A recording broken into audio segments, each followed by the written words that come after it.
Hello everyone, my name is Protasilaos, also known as Prot. In this presentation, I want to talk to you in plain terms about the broad theme of what philosophy is, who can be a philosopher, and why that is useful in practice. What I'm about to explain at length might surprise some of you. I am of the opinion that anyone can be a philosopher. I shall elaborate on this statement, so please don't think I am exaggerating or I am playing some kind of game with you. I mean what I say, and I don't like gimmicks anyway. This presentation is a continuation of my last entry in this series of video presentations on philosophy. I explained the significance of remaining focused on the here and now. And the presentation is titled On Learning and Being Present, and the text as well as the video is available on my website, and you can find the link here. As always, the text of this presentation is available on my website. Everything I do goes to my website. If you are watching this on the video hosting platform, there is a link in the description, and this link should point to the text of the presentation. It should be the link that I have over here as well. So let me show you very quickly the contents of today's presentation, and then we will proceed to consider everything one by one. So first we will start with a discussion about the terms philosopher and wisdom. These are central terms, central concepts, so we need to start with them, otherwise we don't know what we are talking about.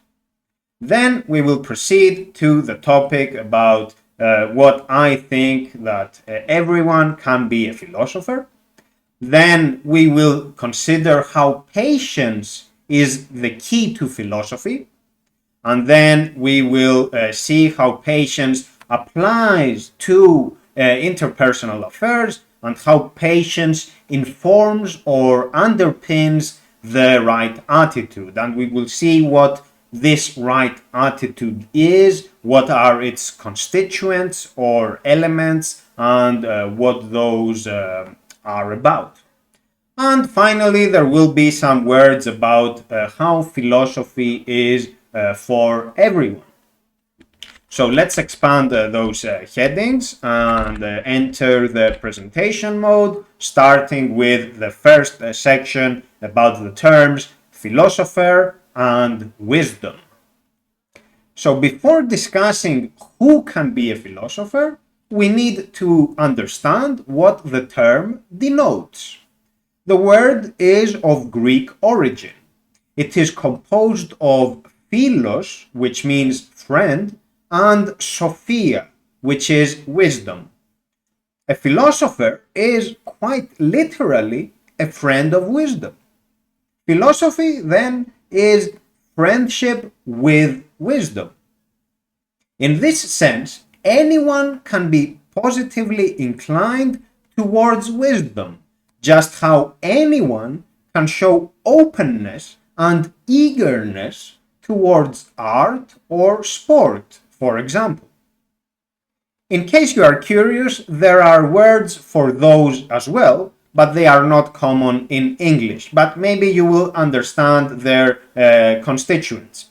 So we have, for a friend of art, we have philotechnos, and for a word, for a friend of athletics, for a friend of sport, we have philathlos, respectively. So we have those terms as well. Now, what is wisdom anyway? Wisdom is the quality of clear judgment. We understand the bigger picture of a situation and know how the specifics must fit into this bigger picture. Wisdom is what enables us to chart the right course of action given the available evidence. Wisdom applies to all sorts of fields of endeavor or activities. For example, an artist with an impeccable technique and a special style has profound insight into their art. This is not random. It doesn't just happen that an artist has a good technique and understands their art in a very intimate way. A scientist who does not get fooled by statistical artifacts or shortcomings in a given method exercises wisdom by remaining true to the spirit of the scientific enterprise. The philosopher, then, is not a professional with a given expertise. There can be specialists of this sort, such as academics who teach a course in philosophy, but those cases do not exhaust the possibilities of what friend of wisdom entails, as the examples of the artist and the scientist already hint at. Philosophy is an attitude. It is the disposition of staying true in our friendship with wisdom.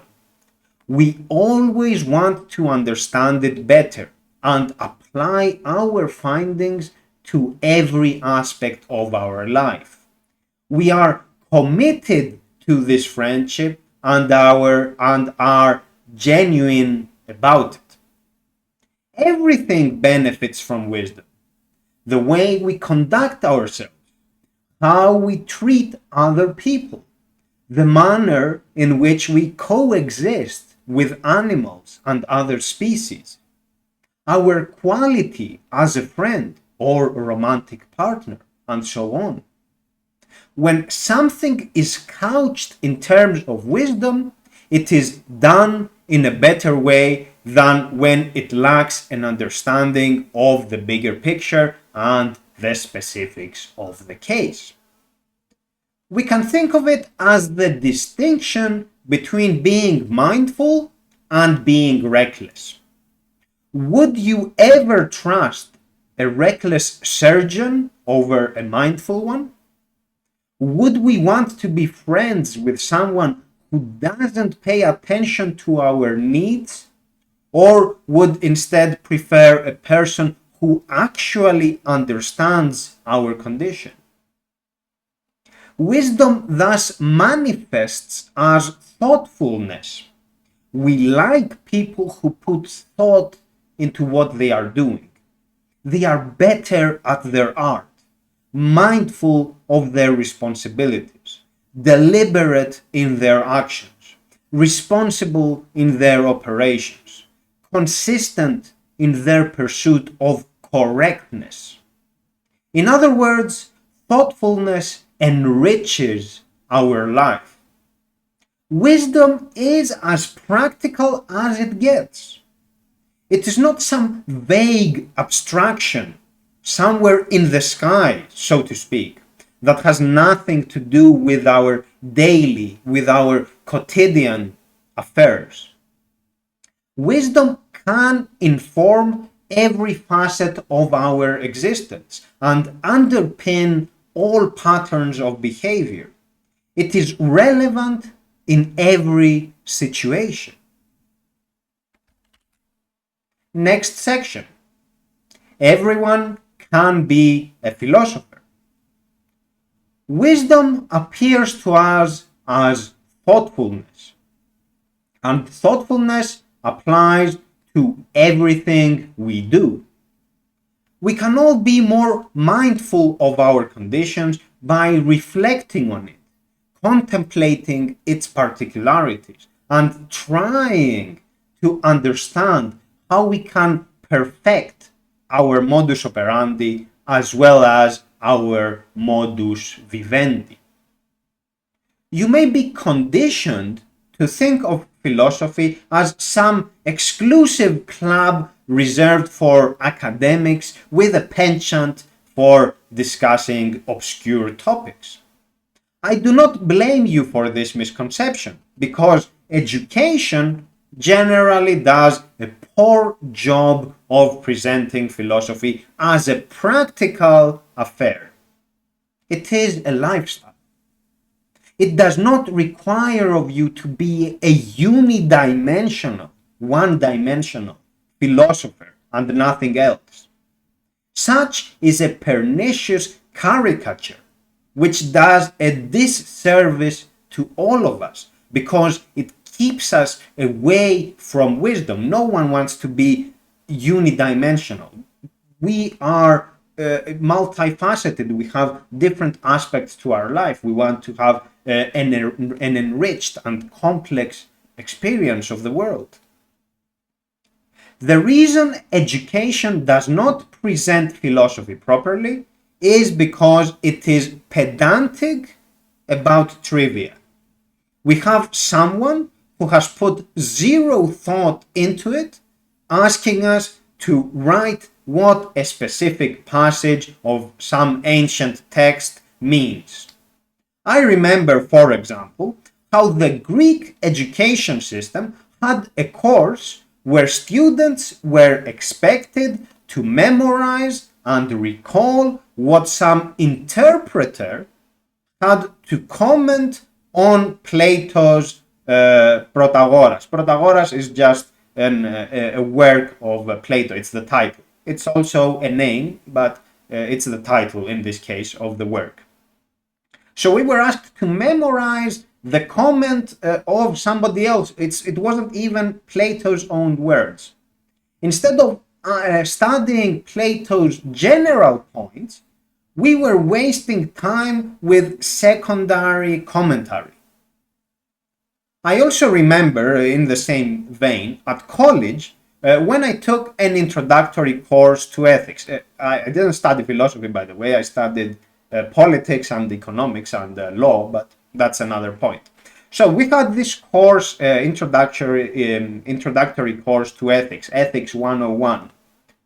But don't ask me what I learned from it, because I had mentally checked out. It was the most boring class ever, because of all that pedantry, all those trivia that don't matter anywhere. So screw that. I want you to stop being intimidated by formal education. Do not let anyone belittle you into thinking that you cannot be friends with wisdom. You can. Those who think otherwise lack perspective, or, for whatever reason, have ulterior motives. But, I hear you saying, I am not a genius. This too is another harmful stereotype which only excludes people and segregates them. It creates an elitist club whose arrogant members pretend to be better than everybody else. Screw them too. Arrogance, exclusive groups, and the concomitant pretentiousness have nothing to do with wisdom. To befriend wisdom, we only need to be friendly towards it. In practice, we are open to the idea of thinking about our condition. We want to be more contemplative, more deliberate, more careful, and we commit to the cause. This has nothing to do with how smart or creative we are. Perhaps those can help us be more effective, sure, but they are irrelevant to the disposition of friendliness per se. I repeat, do not internalize all those narratives and excuses which keep you away from wisdom. They disempower you. They deny you of the opportunity to have more profound experiences and insights. They hold you captive in a state of superficialities, where you are just faking it without ever committing yourself to anything in earnest. I am not saying this because I am some self-help guru who is here to flatter you and show you how great you are. Not at all. I live philosophy every day and have been doing so for years. I am telling you this because it is what I have experienced, and I genuinely believe in those words. I don't care about boosting your ego, and I will not congratulate you for nothing. On the contrary, I would argue that you are not good enough in whatever it is you are doing if you are not doing it from a philosophical disposition. So, as for the ego that I just mentioned, it is something you will learn to overcome, but more on this point a bit later in the presentation. Next section. The key to philosophy is patience. It is not peerless smartness or ingenuity that is a prerequisite to becoming a philosopher. They are nice to have, of course, but not absolutely necessary. There is only one quality we need to start befriending wisdom, and that quality is patience. Patience is the foundation of a lifelong commitment to philosophy. It is at the root of everything we would consider as philosophical. Let's examine this in practical terms. We want to be thoughtful. To do so, we need to pay attention to what is happening. To actually focus on the events, we must take the time to discern and decode them. To be able to interpret the data, we require time and effort. To go through all this, we have to be patient. We cannot be thoughtful without patience. We cannot pay close attention to things if we are in a hurry. We cannot discern patterns, let alone decode them, if we cannot stop to put in the requisite work. We cannot interpret any datum if we have no time for it. In other words, we simply cannot achieve anything sophisticated with impatience. It is impossible. Without patience, we remain limited to superficialities. We do stuff at the surface level. We have no depth, no profundity, no solid grasp of the subject matter. We are not as good as we could have been. We do not give the issue the attention it requires. To connect to the theme of my last presentation about presence and learning, impatience means that we lack presence. We are not giving the here and now our undivided attention. Our mind wanders away into other worlds and is pulling us, so to speak, in that direction. With us feel unsettled. We do stuff clumsily, awkwardly, incompetently. Patience slows things down and puts us in control. We have to imagine it like driving a car through the countryside. If we go at breakneck speed, we miss out all the sights. We don't see the flowers. We don't appreciate the trees. We don't take a moment to breathe some fresh air. We don't even notice the sun as it sets on the horizon. We are driving like crazy, that's all we do. By slowing things down, we gain a whole new perspective. Suddenly, this trip to the countryside has so much more to show us. It is a rewarding experience. Now we spot the flowers. We can see them blossoming. We also observe the playfulness of the bees, the birds, and everything. There is the majestic forest and the colorful sunset. They take our breath away. Wow. The whole scene is brimming with life. None of this could register before. It was always there, but we did not have the right attitude towards it. We were impatient, so we were missing out. Patience puts us in control because it removes the bias we have for doing things quickly. It is a cliche nowadays that people have no time unless they are physically trapped in some sweatshop for all their waking hours, unless they are victims of tyranny. They do have time.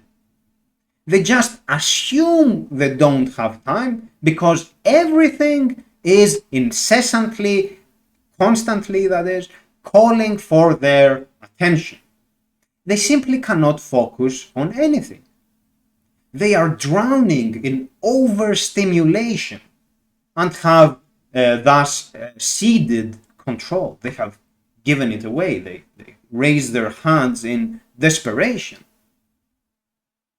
If we want to do a million things, then of course we will not manage to fit everything into our routine.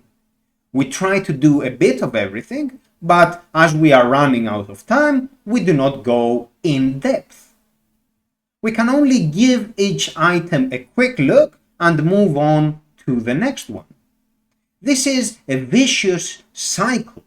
It makes us think we cannot manage our life, as we are always short on time.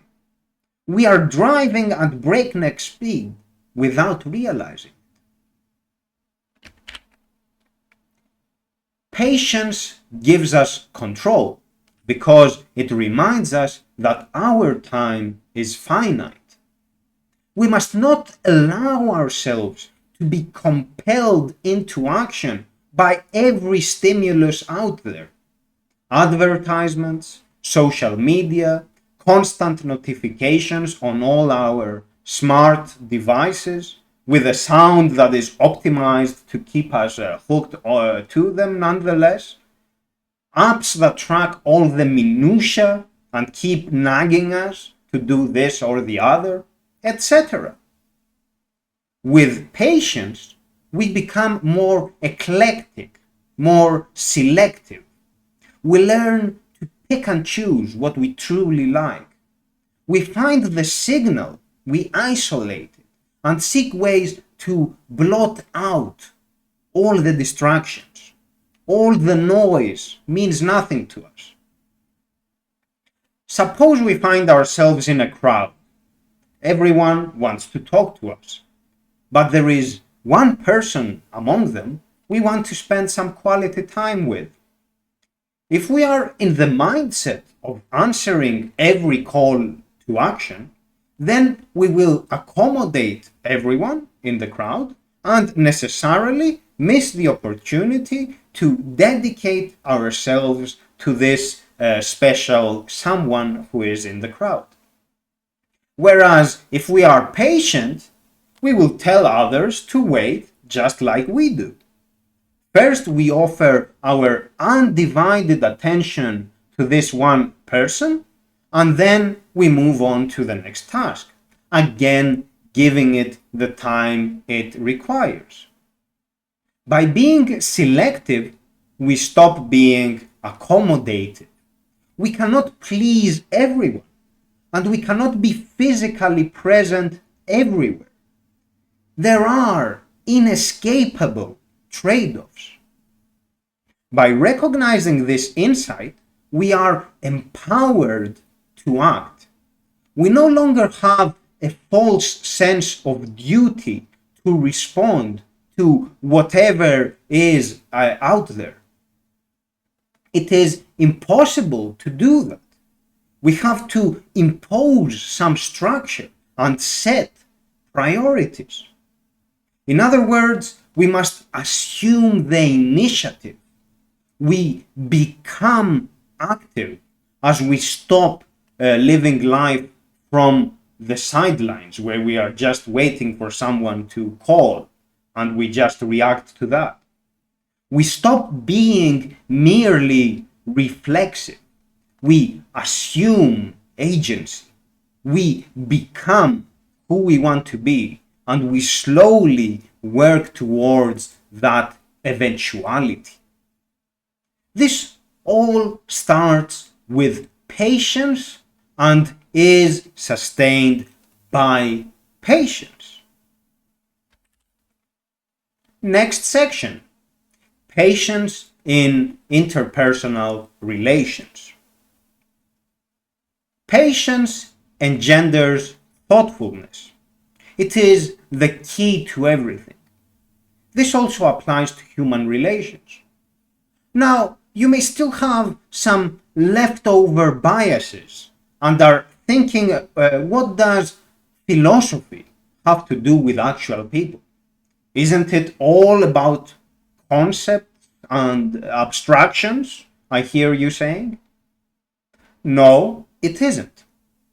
I already explained that we want to be friends with wisdom, and that wisdom applies to everything we do. Let's think about it with practical examples. Someone is talking to us. If we are impatient, we will keep interrupting them all the time. They want to utter a sentence and we just keep interrupting them. So we will not actually listen to what they are saying. We will make assumptions and jump to early conclusions, but we are not offering them the chance to elaborate. Or we may be compelled by contract or some institutional arrangement, some situation, to remain silent, in which case our impatience pushes our mind to lose focus and think about other things. Whatever the specifics, we are not really there, we are not really listening. Perhaps you think this is a forced example. I ask you then, how good of a listener are you? Can you actually let someone talk and then respond to their points? Do you have the empathy to recognize that the other person needs to express themselves? By the same token, if you are the kind of person who talks all the time, do you have the capacity to slow things down and allow others some space to show their individuality?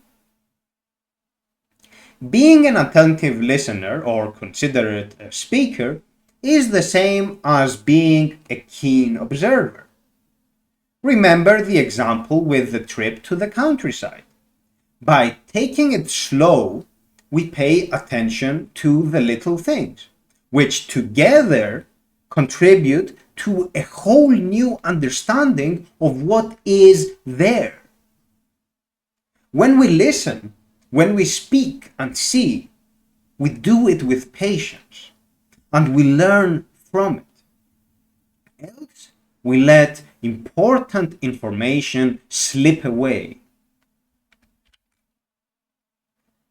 If two people in a conversation are patient, if both of them are patient, then we have a wonderful coincidence of attitude.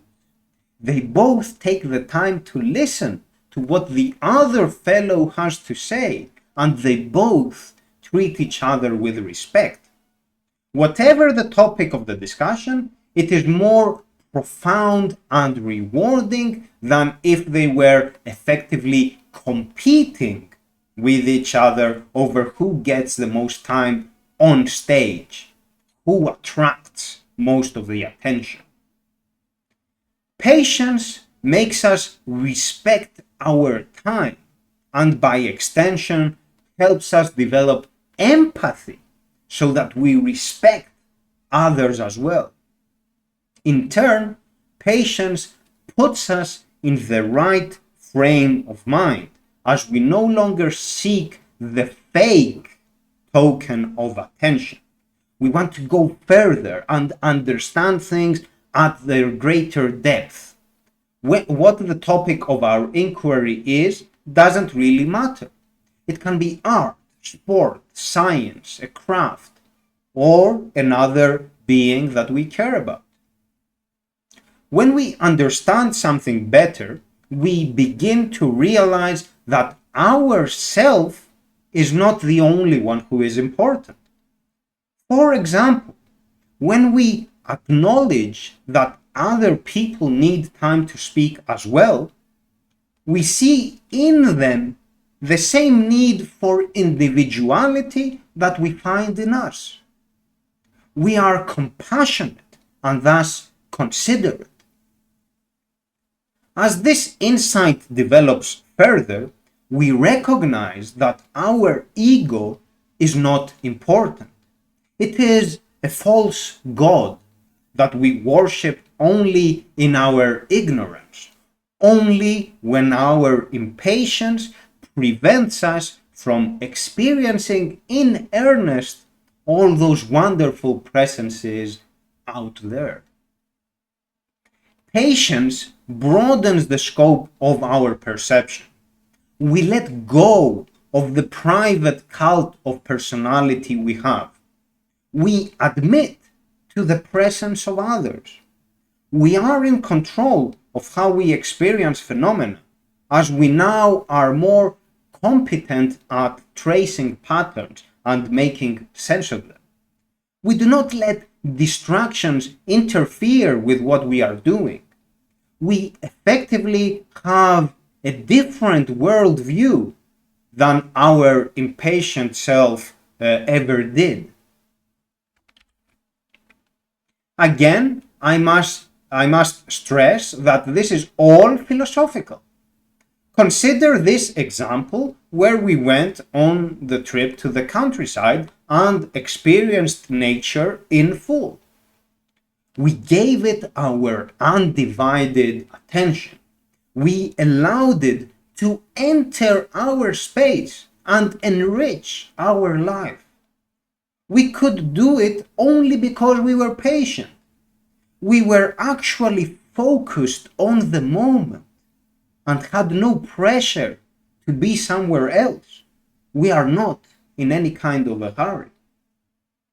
This same approach applies to how an intimate relationship would unfold. If we are not focused on the moment, we are faking it, or simply not making the most out of it. And the same for every field of endeavor. If we do not put in the endless hours of hard work, we will never have the skills for it. A foreign language, programming, playing the guitar, whatever it is, it has to be done with the understanding that there is no magic way to learn it in an instant. We must be patient. Patience grants us perseverance. It gives us a special kind of endurance, as we are not phased by the lack of short-term gains. Just as with the foreign language, we do not expect to be fluent in it from day one and are content and are happy with the slow and incremental improvements to our skill set. Perseverance is what we need when we venture on an uncertain path. Imagine the scientist who formulates a hypothesis. They have to put it to the test, evaluate the findings, prepare more experiments and more hypotheses and theories on top until they eventually make a discovery. It is a long and tedious process.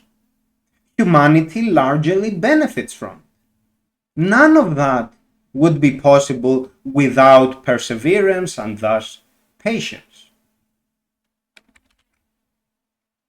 Next section, patience and the right attitude. Patience, which is now expressed as perseverance, sustains our inquiry into whatever it is we are doing. The scientist who goes through the rigors of experimentation remains true to the more general idea of discovering the truth in the given case. The artist who practices for hours on end is committed to the aesthetic experience. The romantic partner who actually cares cherishes their relationship, and so on. When we persevere in this way, we learn to deal with a degree of uncertainty and or a sense of curiosity of what is to be revealed. We then have a disposition of being curious and an outlook of not taking things at face value. Why? Because we do not rush to conclusions. We are not in a hurry to call it a day and just say that we discovered something. We are not in any kind of a hurry.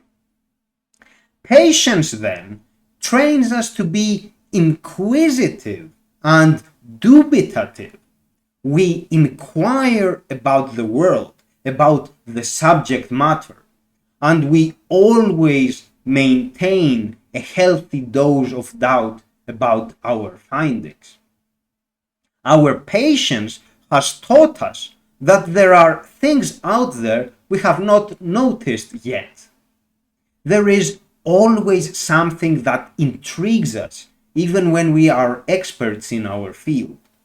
Those who think they know everything are simply impatient and are lying to themselves. Just to correct a typo here, sorry about that. So they are impatient and they are lying to themselves. Inquisitiveness and dubitativeness are fancy words, aren't they? The equivalent in Greek, which also exists in English, are zitetic, zititikos, and aporetic, aporitikos, respectively. But we do not need to know such technicalities to actually conduct ourselves in the spirit of inquisitiveness and dubitativeness. All we need is patience. The rest follows from there organically, because patience entails commitment in the face of uncertainty. You may recall from my previous presentation the notion of parousia. I explained it in detail, just as I am doing now, but here is a very quick summary to refresh your memory. Parousia is the attitude of speaking plainly. No tricks, no gimmicks, none whatsoever. When we express ourselves in parousia, we do it with honesty. We have no intention to fool anyone, no ulterior motive to flatter them, nothing of the sort. All we want is to speak our mind and express what we consider to be authentic in that very moment. Patience is at the root of parousia as well. This is because we cannot have a sense of sincerity and of its truth if we are distracted all the time. And if we try to fake it by masquerading our ignorance as confidence, we are simply not speaking in parousia. We are charlatans. Patience helps us overcome our ego, as I already mentioned. When we exchange views with someone, we do not try to outcompete them. Such is an expression of egoism. Instead, we collaborate with them in pursuit of a common cause, to jointly emancipate ourselves from falsehood, to jointly discover some finer point of sophistication, to jointly partake in the knowledge of a more profound insight. If I have this attitude and you show me how I am wrong about something, I will be very happy because you have done me the great favor of freeing me from a misconception. There is no pettiness involved. Pettiness, which is concerned with winning the argument. There is none of that. We don't care about winning any argument. We want the truth. That is what the enemies of wisdom care about. The appearance of winning when they are actually losing, because winning the argument usually means moving further away from the truth. From ancient Greece, we know that this attitude of discursively, through dialogue, through an exchange of views, of discursively approximating the truth, is called dialectic. And this is a word which relates to dialogue and means through words or by means of discourse. Dialectic is another fancy way of saying that we exchange views in a spirit of honesty. A position in Greek is a thesis. One side posits their own thesis. Another side propounds a different thesis. As this other thesis is presented in juxtaposition to the original one, it counts as an antithesis, an antithesis, an opposite thesis. Both sides may converge to a position somewhere between those two, so they have found a synthesis, a synthesis, a joint thesis. Or they may simply not find anything, in which case they will continue searching. Dialectic is all about patience. There is no ego involved, no feeling of outcompeting the other side. The I gives way to the we, to the us. We want to figure it out. We want to help each other grow and develop further. Let's consider an example that shows how dialectic is also practical. Suppose we are now learning English. We just got started. We want to try it in earnest, but know our limits. So we blithely say, sorry, I don't speak England very best. Some kind fellow corrects us. They do not do it to tell us how foolish we are. They are genuinely eager to help, and we accept their advice since we are not attached to our position. We do not want to win some inane argument. We only want to learn the language and accept our ignorance. We happily admit to our error and try to improve therefrom. This aloofness is philosophical throughout. We have the patience to learn and exhibit the requisite selflessness. We don't let our ego take charge and spread lies. We exhibit parrhesia. We remain inquisitive. We are dubitative, and we operate dialectically. Patience gives us 4 virtues of character that we would associate with philosophy even in the conventional sense: parrhesia, dubitativeness, inquisitiveness, and dialecticism.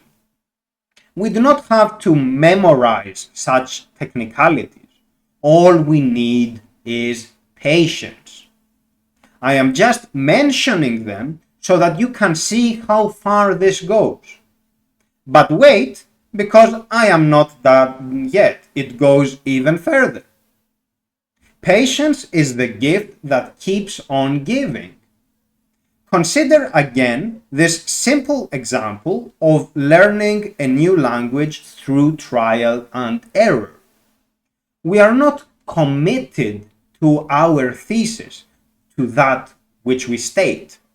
What we really want is the truth, which in this case is to learn how to properly express ourselves in English so that we may communicate effectively.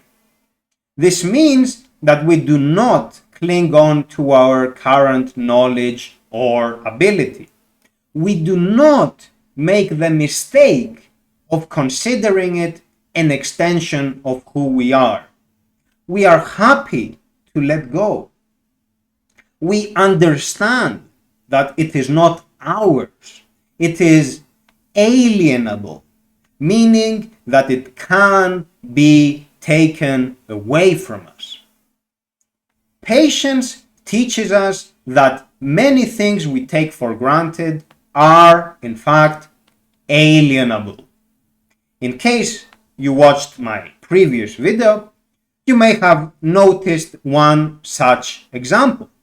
My beard, it's now gone. When we have those qualities of character I just mentioned, we develop an understanding of non-ownership. The expression my beard is just a construct of language. It is not truly mine because I can exist without it, or more generally, I can be conceptualized without it. I lost my beard to an accident. It caught fire. So I had to shave it off because it didn't look right. I shaved again this morning because short facial hair is difficult to maintain during the summer. And actually beards are very easy to maintain, but that's another discussion. The philosophical point is that I didn't really lose anything because it was never mine by necessity. If I were to cling on to it, I would be lacking parousia. I would not be recognizing the fact of non-ownership. That would make me sad about the loss. I would be sad that I lost something that I had. But I didn't have anything, so I didn't lose anything. Patience gives us the perspective of the bigger picture. Just as how we overcome the I and become we through dialectic, we no longer see indelible lines between what is and isn't ours. We understand that everything is interconnected. Why? Because we take the time to observe how things stand, and we notice that nothing has a standalone presence. There is no decontextualized self. There is no I in a vacuum. Everything that exists in some way exists so in relation to other presences. Every presence has an environment which comprises other presences. We already learned about this through the example of our excursion to the countryside. While we were impatient, we could not see anything. Our experience was centered around a very narrow conception of personhood. It was all about our ego. But as soon as we slowed things down, as soon as we assumed initiative, we began to notice the flowers and the bees and the trees and the sun and the sky and everything. We noticed how they all coexist. Patience then gradually provides the profound insight that nothing exists on its own and nothing truly owns its attributes, as there are environmental or contributing factors at play. Patience thus leads us to the realization that even the impression of self is not truly ours. We sense this the moment we escape from our ego. As always, it starts with the little things, such as when we recognize how another person needs to express their individuality, or when we stare another human being deep into the eyes and acknowledge how we are not the epicenter of the world. Just as we escape from the pull of our ego in those moments, we can overcome it completely. That is the point when the notion of non-ownership is fully embedded, fully realized, fully internalized. Our self is not ours. But we have to start small, just as with learning a new language. Patience is key. Next and final section, folks. Philosophy is for everyone. Let me reiterate this point. Philosophy is not a closed club for eccentric intellectuals or academics with obscure interests. Those exist as well, but philosophy does not belong to them. Wisdom is for everyone and applies to everything. You don't have to do presentations such as this one to qualify as a philosopher. You don't need to communicate in a certain way to be a philosopher. All you need to do is to remain open to wisdom. Philosophy is not about abstractions that exist in the heavens, so to speak. It can be, though not exclusively. With wisdom, we change how we behave in daily affairs. We do everything thoughtfully. All those little things that your pedantic philosophy instructor at school would not count as philosophy. All those little things are philosophical throughout. The philosopher who considers the abstractions is not limited to them. Such a person can translate those insights from the abstractions to practical advice. Think, for example, about non-ownership. We can talk about it in the most abstract ways, what would be considered metaphysics, but don't worry about it. But we can also just relate to it through facial hair. Both methods are equally good, so long as we remain rooted in those qualities of character that sustain our friendship with wisdom. Do you think I am fooling around when I tell you that my beard is not mine? I am serious. Thoughtfulness ultimately comes from patience. When we are patient with consistency, we are more focused, more considerate, less egocentric, less arrogant. In short, patience makes us better people. We all appreciate a friend who can listen to us and who knows us. A doctor who is actually leading a healthy lifestyle instead of merely pontificating about it. An artist who puts their heart into their art. We like thoughtfulness and people who don't let distractions lead them astray. Patience liberates us from all sorts of misconceptions. We are all well aware of this prevalent notion of doing everything hard and fast. People are peddling easy solutions and make promises that cannot be realized. They tell us how we can learn this super complex topic in only a few hours. Others guarantee immediate results to have the perfect body just in time for the holidays. Everyone is in a rush to go somewhere. Where exactly? They do not know. We can listen to all those distractions and waste years of our life laboring towards unattainable goals.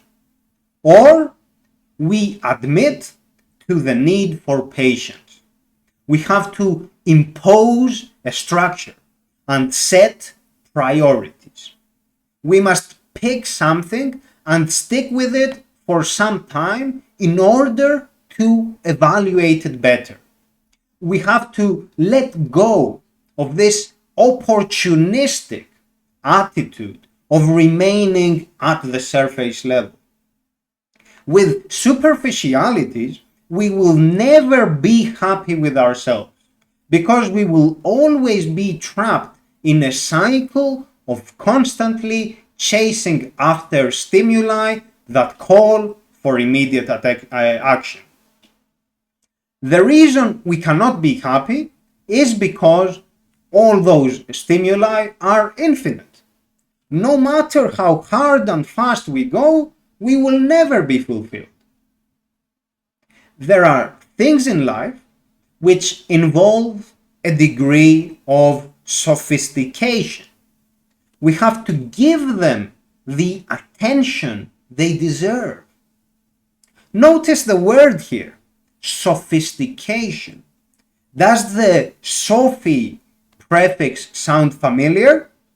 It should, because it is the same Sophia I have been talking about all this time, wisdom. Sophisticated is that which is characterized by thoughtfulness, that which is done in wisdom. There is no magic trick to give us wisdom. There is no shortcut we can take to become wise over the weekend. No acid, no mushroom, and you know exactly what I'm talking about, will do it either. Substances may help us break free from certain falsehoods, but the rest, the hard work afterwards, comes from patience and the commitment it entails. An aside here on the term sophistication. You will find its etymology to have negative connotations, as it is traced back to the sophists. The sophists were sages of antiquity. We know from Plato's works about Protagoras and Gorgias, both of whom were thoughtful individuals. I call them sages, meaning wise people, because that is what they were. But for whatever reason, due to differences of opinion and perhaps political conflicts or other such pettiness, sophists have been misrepresented as charlatans. A typo there as well. There is the pejorative term of sophism, which signifies trickery and deceit. This does an injustice to what the leading figures of that tradition stood for, which was not an exercise in dishonesty. And it would be a shame if we take the root word for wisdom to mean trickery and deceit. That would indeed be thoughtless.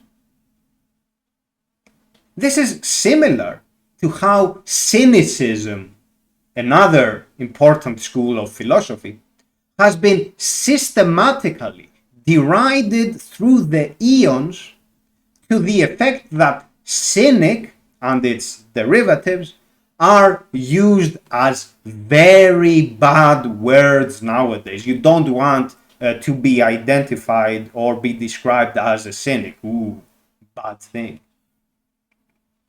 These are historical prejudices that have no place in a discussion that is conducted with the qualities of character that spring from patience. Remember that we develop dialectic to listen to what the other side has to say. If all we do is to be bellicose, or as the ancient Greeks would say, eristic, meaning divisive or causing discord and fission, trouble, we are not being honest. If we are being eristic, we are not being honest. We just want to pick a fight. Instead, we assume a position that we exalt as the single source of truth, and then fight everyone who disagrees with us. This is what eristics are about. This is what being bellicose means, that I am right and everybody else is wrong. We are not conducting ourselves with parrhesia, as we pretend to know more than what we actually do. We are being dogmatic. Patience allows us to take a deep breath. It lets us disengage from the fray. We do not want to merely react to stimuli. We need to have composure and thus presence and honesty and all of that. And the final words, folks.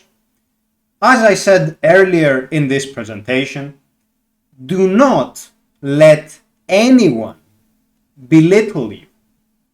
You too can be a philosopher. You start by learning to be patient. You figure out how to take things slowly. You observe, but refrain from passing judgment. You cannot yet be sure. You have to wait. By maintaining that disposition, you gradually make a habit out of being honest. You do not lie to yourself, such as by pretending that you are somehow special. Eventually, you develop skills that make you more thoughtful. You show compassion as you recognize the subjectivity of others. You give your full attention to whatever it is you are doing. You stop being an egoist. You become more reliable and gain the trust of others. You may still have reservations though. It is understandable. You pick up some book that a philosopher wrote and do not understand what the subject matter is. Do not be discouraged. As with everything, there are those who are good teachers and those who are not. And there are topics which are for more advanced practitioners. That's normal. So don't be discouraged. Do not make the mistake of conflating the main idea of friend of wisdom with expertise. All you need is to be more thoughtful in your life. You do not have to be a sage, a wise person. It does not matter. Just imagine how much more rewarding our experiences would be. Have you ever talked to someone who paid attention to all of your words? Didn't that make you feel respected? Don't you want to have more of that in your life? Wouldn't it be better if we were all more patient? Just imagine. Wisdom is not a finite resource. Remember that we do not really own anything. Befriend wisdom, and you will notice how you start partaking in wisdom in practical ways. You will be wiser than before, more thoughtful, more sophisticated. Please take it slow, one step at a time. How slow, you may be wondering? Don't worry about that. That is impatience speaking. It is the attitude that matters, as slow as it has to be. No more, no less. It is the attitude of patience that you have to keep in mind and commit yourself to. That's all that matters. So this is what I had to say today, folks. Thank you very much for your attention. I'm not sure how long this presentation was, but I hope I didn't exhaust you. Sorry, what is happening here? Please show me the text. So as I said, the text of this presentation and the video, of course, will be available on my website. If you are watching this on the video hosting platform, there will be a link in the description. So please follow that link to read the text. So that's all for today, folks. Thank you very much for your attention and goodbye now. Take care and stay away from fire because it may burn your hair. Bye.